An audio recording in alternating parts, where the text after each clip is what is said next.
Þetta er liður númer 6 í verkefni 24 á blaðsíðu D15. Við ætlum að móta heimildirnar. Ef heimild fer í 2 línur eða fleiri þá er lína númer 2 og jafnvel 3 inndregin. Þannig að við ætlum að setja heimildirnar í blokk og fara í home og paragraf.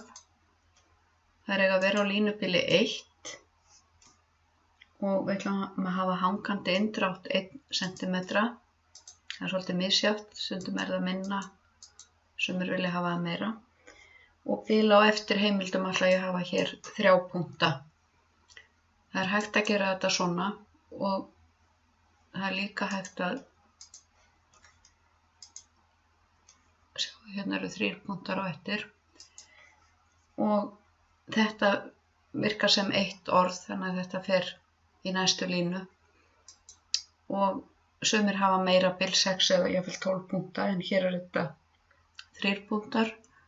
Þannig að nú ætla ég að vista. Og í næsta myndskeiði sýni ég ykkur hvernig þið setjið blaðsíðutal.